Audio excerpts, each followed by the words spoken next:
Your activity page we've already talked to is anybody that you're following or that is following you or that is in a group of yours. So you have all of those. EduTalk is for teachers only, and this is a great way to do some collaboration and even global collaboration.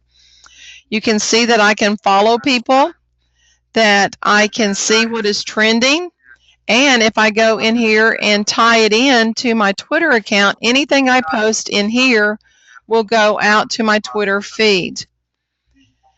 So this goes out to your Twitter feed, but you can also come in here and ask questions. You can ask if there's anybody that would like to study something with you or anything like that. We had a teacher in Texas last year post a dusting of snow and how excited they were because we were out of school. Teacher in Wisconsin saw it. They got together, and she was laughing because she posted a picture of 2 cars buried under snow and that they were still going to school. And so they got together, got 2 4th grade teachers together to be weather buddies. Teacher in England saw it. He got together with a history teacher here, and they studied the American Revolution. So just different things. You can see that some of them have posted from their activity page, but that's okay. It's no big deal. But you can hook up with people, you can follow people, and you can grow more that way also. So that's just for teachers, and this is where the Twitter feed I told you about would fall in. The next thing is conversations, and conversations is just a very easy email. It can be between teacher to student and student to teacher. It can also be between student to student. That's all set by policy. Our middle school did not have that option. We shut that down for student to student, and they could only email their teachers, but it's very easy. Names auto-populate in it. And as you start to type them in, all the Libby's that I know will populate. I can pick the one that I am looking at. It shows you the school that they're with. I could pick her. I could write her note. I could attach anything here, and I could send it. So the students can send something to you through conversations if you would like for them to. Ms. Garner asked, does it link to Digio or other social tools? You can link out to those and put links to go out to those. And what's nice about My Big Campus is that you log in with your one login and you have all these features. You do not have to be at school. You do not have to be on the district server or anything like that. Everything is stored on My Big Campus. It is web-based, so 24/7 you have access to everything that you have put in My Big Campus and that the kids have put in My Big Campus. So that makes it nice. Anywhere, anytime they can get to their stuff. I would like to show you your stuff right now because you have unlimited file storage on My Big Campus. It's not on the server. You can get to it when you get home. We could send, who was that, Carmen that was still at school? We could send her home. She could do the work from home. So we could send her home. You won't go home. But it's very easy. You can see that I'm added pictures in here. I've added a movie in here. I've added all different types of files in here.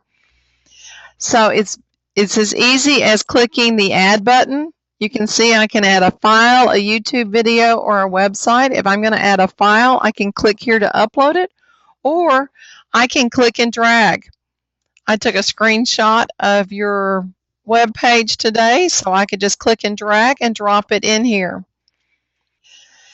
Now, it does not have folders per se, but it does have labels. And what's nice about this is that I can apply a label to this. I can put this in my training. And so it will have a label called training now. And I hope and pray that this works. The last time I did it, it didn't, but we'll try it now. There they go. So I can go in here and I can sort my things by training. So you could set it up by your classes, by different subjects within your class, however you organize your things into notebooks. But that's just as easy as putting things, clicking and dragging, clicking and dragging. It does have a limit per file of 100 megs, which is about a 10-minute video. But you can, if you have some special occasions, you can contact support at mybigcampus.com, and they can help you upload a much larger file if it's needed. If you have a type of file that's not loading very well, contact them at support, and they will help you get it or free it up to come in. But again, everything is unlimited. It's all stored on My Big Campus servers in California, and so it frees up your servers there at school to be used for something else. Save some money for. Ms. Garner, I do not know if you can cross-label. I have never tried that, but we can try it right now. Yes, you can. How about that? I learned something new today. You never know. So you can cross-label. You can put two different labels on them. And it's just as easy as clicking Add to add your labels in there. You can also sort by your different kinds of things that you have in there. So that's your stuff. Any questions on that? Are we okay? It's just clicking and dragging to put things in there. Again, unlimited file storage, not only just for you, but also for your students, so that they can put things in their file storage, get rid of those flash drives, and have everything accessible to them. The next thing I'd like to show you real quick is My Big Campus Documents. My Big Campus Documents allows you to have an online word processor built into your My Big Campus.